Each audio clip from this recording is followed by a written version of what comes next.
On est venu présenter Precision Planting, c'est une marque américaine qui équipe les semoirs en rétrofit. Vous avez déjà un élément présent dans votre ferme. Donc un semoir, ce semoir il a peut-être une dizaine d'années. Plutôt que de le changer, vous allez l'améliorer. C'est ça la rétrofit. Quand vous regardez du coup le maïs, vous pouvez avoir du coup des différentes hauteurs qui sont expliquées par différents phénomènes. Un des phénomènes, c'est quand vous allez placer des graines à différentes profondeurs dans le sol. Cette graine ici sera plus dans le sec que celle qui sera vers le bas. Donc elle ne va pas lever de la même façon, puisqu'elle n'aura pas le même taux d'humidité ni la même température. Vous pouvez aussi avoir de l'air dans le sillon. On va du coup avoir une terre qui va se réchauffer moins vite. Donc des écarts encore de levée. L'entretien du semoir, la distribution va faire qu'on va avoir des graines qui vont être plus ou moins proches et du coup des pertes de rendement liées à ça.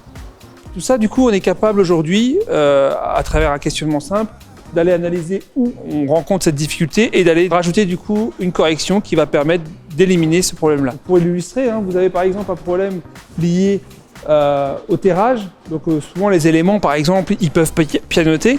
Pour éviter ça, du coup, on est capable de rajouter cet élément-là qui s'appelle la delta force, où on va pouvoir rajouter une pression positive ou négative. Donc, ce qui va faire que si on rencontre des sols, par exemple des sables ou des argiles, le système va du coup compenser. Si vous avez un problème de distribution lié par exemple à des doubles ou des manques, nous on est capable du coup de changer la distribution mécanique en distribution électrique, ce qui fait que du coup on aura un espacement toujours régulier, ce qui fait qu'on aura toujours un potentiel épi maximal. L'agriculteur, quand il semait, il avait toujours des doubles ou des manques et il ne comprenait pas pourquoi. En fait, c'était lié au fait que la graine, elle faisait que de rebondir.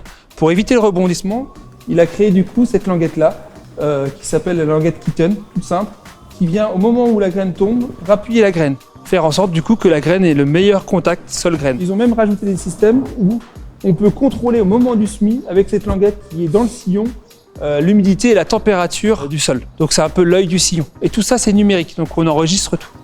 Dernier point, et ça c'est vraiment important aussi, quand on arrive sur un semoir, parfois on voit, quand l'agriculteur du coup a semé, que le sillon n'est pas bien fermé. Pour éviter ça, on a le système qui s'appelle un Furoforce avec un boudin d'air qui va faire qu'on va réguler du coup la force de pression qu'on va exercer du coup au moment de la fermeture. Donc vous voyez, on peut avoir un potentiel énorme en termes de variété et qui peut être impacté tout simplement par la machine. Il faut retenir que 50% du rendement se joue au moment du semis.